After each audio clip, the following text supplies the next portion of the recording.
babwira abasore bati reka dukora k'icyo dukora ku munota 53 hariya ikipe y'igihugu ya Korowasiya. Ronaldo aramushuta bizaciye byagaciye arayitera Ronaldo ntabwo yayihusha bro, ntabwo Ronaldo yajya afata zino ngo azangize. Cristiano Ronaldo muri iyi video ngiye kukwereka uburyo igikombe cy'isi cya 2026 gishobora kugufasha kuzuza amasaha 4000 asabwa na YouTube kugira ngo umuntu abe monetize. Aba content creators benshi bakunda kugorwa cyane no kubona amasaha 2000.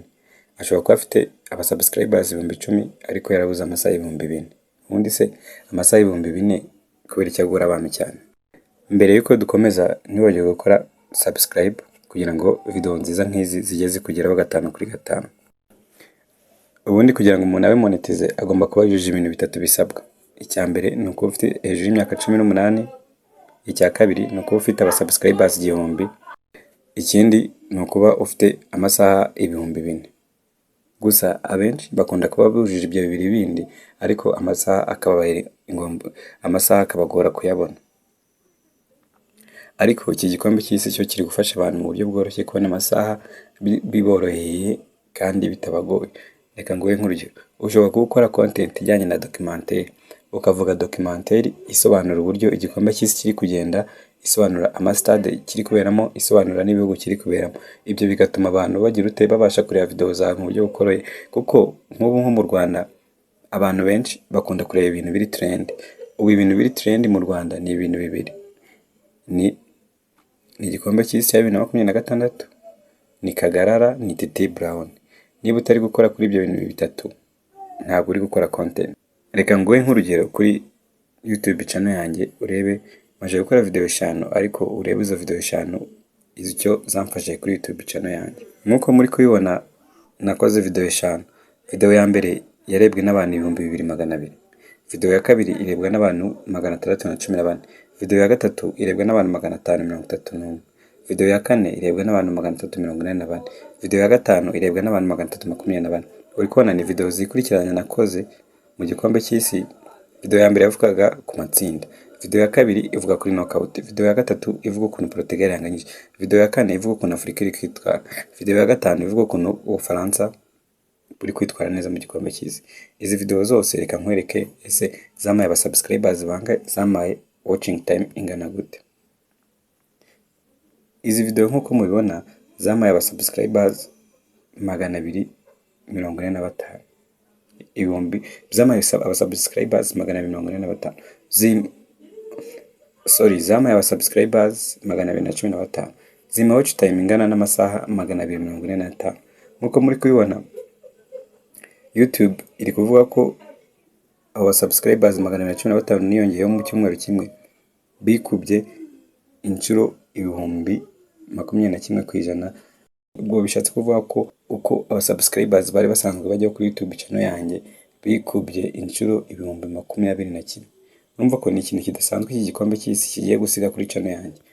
Noneho wajya ku amasaha 245 kuri video 5 na amasaha menshi kandi meza.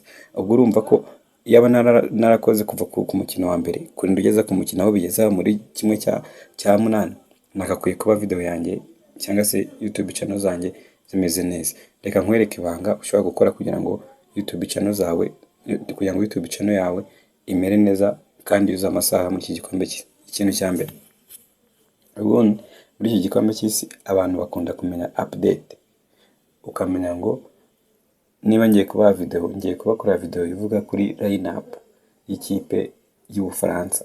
Abantu iyo YouTube igiye gutanga recommendation video yawe nayo yishyiramo. For example, nk'urugero iyo wanditse ngo line-up y'Ubufaransa, umuntu akaza kuri YouTube akaza gusearching line-up y'Ubufaransa, YouTube itanze line-up y'Ubufaransa, video ivuga kuri line-up y'Ubufaransa ni yawe wishyira munsi kugira ngo wa muntu aze kuza komereza ku yawe. Ibyo bikabasha gutuma video yawe igera ku bantu benshi ndetse inarebwa cyane kuruta uko yakakwiye kurebwa mbere. Ikindi utakwiye kwibagirwa, niba ugiye kuvuga video ugomba gukora hashtag yerekeranye n'abantu ugiye kuvugaho cyangwa se n'ibintu ugiye kuvugaho.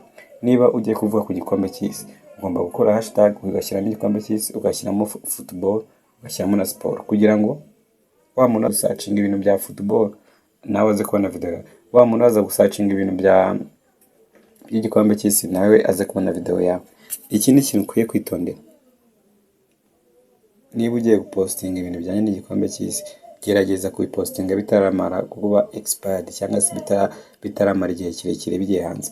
Niba ikipe itsinze, hita ukora inkuru ivuga ko iyo kipe yatsinze cyangwa se hita ukora video ivuga isesengura ko iyo kipe yatsinze n'impamvu yatsinze. Ibyo bituma abantu benshi baba bagihugiye mu kureba resultat uko zagenze cyangwa se bagihugiye mu kureba uko igikombe cy'isi kiri kugenda, bigatuma video yawe nawe ibasha gupushingwa cyane, ikabasha kugera ku bantu. Ikindi kintu ukwiye kwitaho, niba uri gukora video yawe, gerageza gusobanura ibintu neza, gerageza kuvuga ibintu neza, ndetse wirinde kubeshya. Hari abantu benshi bakora amakosa bakabeshya muri video, bagakora title ibeshya cyangwa se video igatangira iri kubeshya kugira ngo barebe ko bakurura abantu. Gusa ibyo ni mistake ikomeye cyane, kuko ubundi YouTube iri kwanariza video yawe. Deni wacecetse koko? Ubundi iyo YouTube iri kwanariza video yawe ireba impression click through rate uko ingana. Impression click through rate ubundi ni uburyo abantu bawe baje kuri YouTube channel yawe cyangwa se kuri video yawe bayimaze igihe kingana iki. Niba video yawe ifite iminota 10, umuntu akaza agafungura video yawe akayimaraho amasegonda 5, undi nawe akaza agafungura video yawe akayimaraho amasegonda 10, click through rate iraza kuba nkeya. Kubera iki? YouTube iraza kubona ko video yawe nubwo abantu benshi bari kuza kuyireba ariko batari gutinda kuyireba, bari kuyireba amasaha iminota mikeya. Ako Deni, ibyo bituma ibyo bigatuma YouTube video yawe itayipushinga ku bantu benshi. Kubera iki? Abantu bari kureba bagasanga video yawe itari interested cyangwa se itari kubakurura cyane, nubwo bari gukururwa na title ariko bajya muri video bagasanga video yawe ntago iri interested. Icyo ni ikintu kindi ukwiye kwita ku bintu uvuga, kandi ugashyiramo amarangamutima, ugaterana amatsiko kugira ngo abantu bawe bakomeze bareba video. Ikindi kintu ugomba gukora title ikomeye.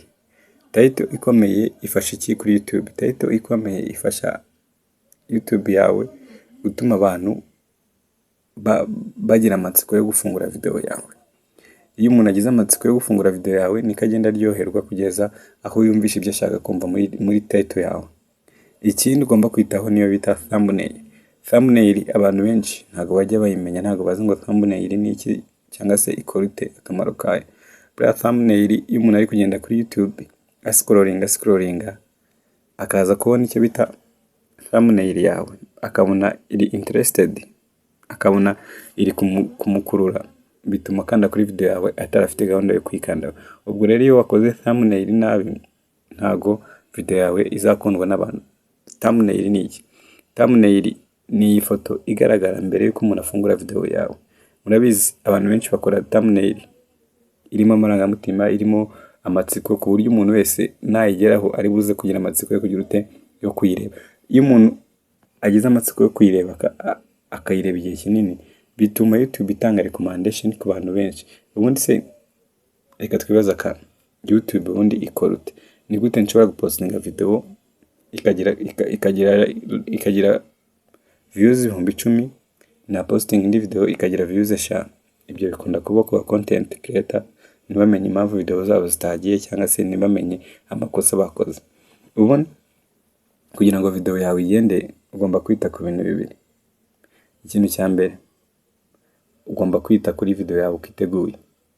Video yawe niba iteguye neza, niba irimo copyright, niba irimo amakosa, akaba ari video itarimo kubeshya, irimo kuvugisha ukuri kandi irimo amakuru yizewe, irimo ku-interesting abantu cyangwa se irimo gutuma abantu baryoherwa, ni video igomba kugera ku bantu. Ubundi kugira ngo YouTube itange recommendation ku bantu benshi, ihera ku muntu umwe wafunguye video bwa mbere cyangwa se ku bantu 10 bafunguye video bwa mbere. Niyo umuntu umwe yafunguye video bwa mbere akayireba agahita yigendera atayirebye n'umunota umwe, YouTube itabona ko video yawe itari gushishikaza abantu, igahita ivuga ati iyi video nta kamaro ifatiye abantu, ntago yisiba cyangwa se ngo iyi block yawe ikintu ikora, ireka kwisunika ku bantu. iyo uretse kwisunika ku bantu ni handi usanga upostinze video ikarebwa n'abantu babiri, ubwo uzahita umenya ko video yawe wa muntu wa mbere wayirebye cyangwa se abantu babiri ba mbere bayirebye berekanye ko video yawe itari interested. Icyo kintu ugomba kucyitaho ndetse ukagikontorora cyane ku buryo ugomba gutangira video yawe ukurura abantu, utuma abantu barushaho kuyikunda uko video igenda igira ute ikomeza kugenda, ari nako ikomeza kugenda iryohera abantu. Niba wakunze iyi video ntiwibagire gukora subscribe.